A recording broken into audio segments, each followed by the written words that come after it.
7 golongan yang Allah naungi di hari kiamat. Dari Abu Hurairah radhiyallahu anhu dari Nabi Shallallahu alaihi wasallam, beliau bersabda, ada 7 golongan manusia yang akan mendapat naungan Allah pada hari yang tak ada naungan kecuali naungannya.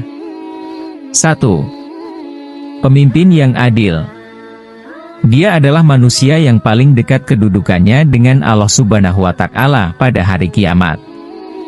Dari Abdullah bin Amr bin As radhiyallahu anhuma, dia berkata, Rasulullah Shallallahu alaihi wasallam bersabda, orang-orang yang berlaku adil berada di sisi Allah di atas mimbar yang terbuat dari cahaya di sebelah kanan Ar-Rahman Azza wa Jalla. Sedangkan kedua tangan Allah adalah kanan semua. Yaitu orang-orang yang berlaku adil dalam hukum, adil dalam keluarga dan adil dalam melaksanakan tugas yang dibebankan kepada mereka. Hadis riwayat Muslim nomor 3406. 2. Pemuda yang tumbuh di atas kebiasaan ibadah kepada Robnya. Hal itu karena dorongan dan ajakan kepada syahwat di masa muda mencapai pada puncaknya, karenanya kebanyakan awal penyimpangan itu terjadi di masa muda. Tapi tatkala seorang pemuda sanggup untuk meninggalkan semua syahwat yang Allah Subhanahu wa Ta'ala haramkan karena mengharap ridho Allah, maka dia sangat pantas mendapatkan keutamaan yang tersebut dalam hadits di atas, yaitu dinaungi oleh Allah di padang mahsyar. 3. Lelaki yang hatinya terpaut dengan masjid. Sungguh Allah Subhanahu wa Ta'ala telah memuji semua orang yang memakmurkan masjid secara umum di dalam firman-Nya. Bertasbih kepada Allah di masjid-masjid yang telah diperintahkan untuk dimuliakan dan disebut namanya di dalamnya, pada waktu pagi dan waktu petang. Laki-laki yang tak dilalaikan oleh perniagaan dan tak pula oleh jual beli dari mengingati Allah, dan dari mendirikan sembahyang, dan dari membayarkan zakat. Mereka takut kepada suatu hari yang di hari itu hati dan penglihatan menjadi goncang. Mereka mengerjakan yang demikian itu supaya Allah memberikan balasan kepada mereka dengan balasan yang lebih baik dari apa yang telah mereka kerjakan, dan supaya Allah menambah karunia-Nya kepada mereka. Dan Allah memberi rizki kepada siapa yang dikehendakinya tanpa batas. Quran Surat An-Nur ayat 36-38. Terkaitnya hati dengan masjid hanya akan didapatkan oleh siapa saja yang menuntun jiwanya menuju ketaatan kepada Allah.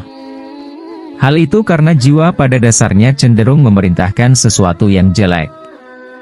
Sehingga jika dia meninggalkan semua ajakan dan seruan jiwa yang jelek itu dan lebih mendahulukan kecintaan kepada Allah, maka pantaslah dia mendapatkan pahala yang sangat besar.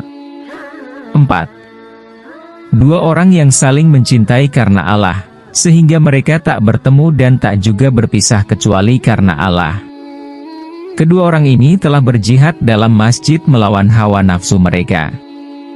Hal itu karena hawa nafsu itu menyeru untuk saling mencintai karena selain Allah karena adanya tujuan-tujuan duniawiyah. Makna mereka tak bertemu dan tak juga berpisah kecuali karena Allah adalah keduanya bersatu dan bermuamalah karena keduanya mencintai Allah. Karenanya kapan salah seorang di antara mereka berubah dari sifat ini mencintai Allah, maka temannya itu akan meninggalkannya dan menjauh darinya karena dia telah meninggalkan sifat yang menjadi sebab awalnya mereka saling menyayangi. Sehingga jadilah ada dan tak adanya cinta dan sayang di antara keduanya berputar dan ditentukan oleh ketaatan kepada Allah dan berpegang teguh kepada sunnah Rasul-Nya Shallallahu alaihi wasallam. 5. Lelaki yang diajak berzina oleh seorang wanita yang mempunyai kedudukan lagi cantik lalu dia berkata, aku takut kepada Allah. Yakni, dia diminta oleh wanita yang mengumpulkan status sosial yang tinggi, harta yang melimpah, dan kecantikan yang luar biasa untuk berzina dengannya. Akan tetapi dia menolak permintaan dan ajakan tersebut karena takut kepada Allah. Maka ini tanda yang sangat nyata menunjukkan dia lebih mendahulukan kecintaan kepada Allah daripada kecintaan kepada hawa nafsu. Dan orang yang sanggup melakukan ini akan termasuk ke dalam firman Allah Subhanahu wa Ta'ala. Dan adapun orang-orang yang takut kepada kebesaran Tuhannya dan menahan diri dari keinginan hawa nafsunya. Quran Surat An-Nazi'at ayat 40. Dan pemimpin setiap lelaki dalam masalah ini adalah Nabi Yusuf alaihi salam. 6. Orang yang bersedekah dengan sembunyi-sembunyi, hingga tangan kirinya tak mengetahui apa yang diinfakkan oleh tangan kanannya. Yakni dia berusaha semaksimal mungkin agar sedekah dan dermawannya tak diketahui oleh siapapun kecuali Allah, sampai-sampai diibaratkan dengan kalimat, hingga tangan kirinya tak mengetahui apa yang diinfakkan oleh tangan kanannya. Karenanya disunnahkan dalam setiap infak dan sedekah agar orang yang mempunyai harta menyerahkannya secara langsung kepada yang berhak menerimanya dan tak melalui wakil dan perantara. Karena hal itu akan lebih menyembunyikan sedekahnya. Juga disunnahkan dia memberikannya kepada kerabatnya sendiri sebelum kepada orang lain, agar sedekahnya juga bisa dia sembunyikan. 7. Orang yang berzikir kepada Allah dalam keadaan sendiri hingga kedua matanya basah karena menangis.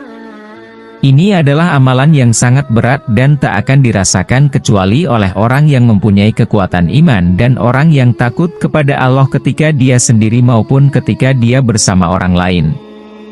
Dan tangisan yang lahir dari kedua sifat ini merupakan tangisan karena takut kepada Allah Subhanahu wa Ta'ala. Kemudian, penyebutan 7 golongan dalam hadis ini tidaklah menunjukkan pembatasan. Karena telah syahih dalam hadis lain adanya golongan lain yang Allah lindungi pada hari kiamat selain dari 7 golongan di atas. Di antaranya adalah orang yang memberikan kelonggaran dalam penagihan utang. Dari sahabat Jabir radhiyallahu anhu, Nabi Shallallahu alaihi wasallam bersabda, "Barang siapa yang memberikan kelonggaran kepada orang yang berutang atau menggugurkan utangnya, maka Allah akan menaunginya di bawah naungannya." Hadis riwayat Muslim nomor 5328.